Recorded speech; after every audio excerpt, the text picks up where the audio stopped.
A Pharisee Confession by Jose Rio. I will not give my name, but I am a very educated person in the law of God. I studied with the more rigorous religious group of Israel, the Pharisees. As a group, we were doing well until Jesus became famous.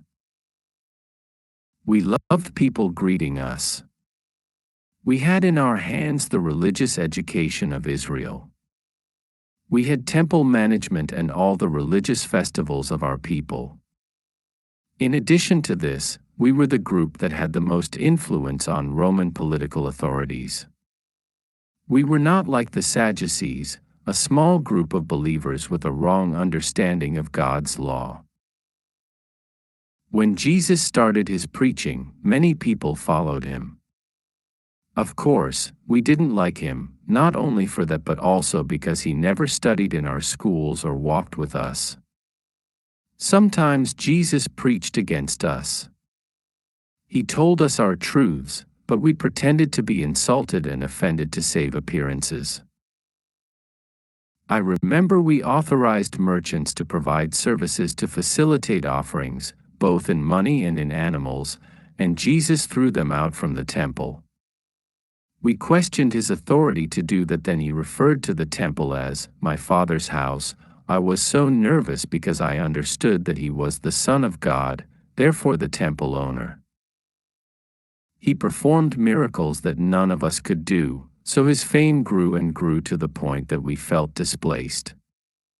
We tried several times to surprise him in any word to put him into trouble with the Roman Empire to get rid of him. We used bright people among us to achieve that, so Jesus' wisdom was better than we could imagine and not left us nothing more than slander him and put pressure on the political authorities to crucify him as a criminal. One of us said, "It is better if one man should die for all that our nation should perish," seems that without realizing it, prophesied at that time. In the end, that was what happened.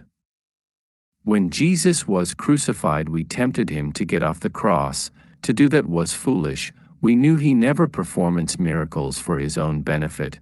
Also, if he get off from the cross, nobody had there been atoning death and no one had reached the salvation that God provided through Jesus. It was not all. Guards that took care of the tomb entrance reported that Jesus had risen. Then we gave them a bribe to say, his disciples had stolen the body while they slept. We made many mistakes, and maybe the big one was prioritizing our personal and group interests instead of God's interests. So my message is to warn people not to put their interests first before the interests of God. God's interest is people reaching the salvation he provides, and to do it, you have to give up your sinful life and receive Christ in your heart to start a new life.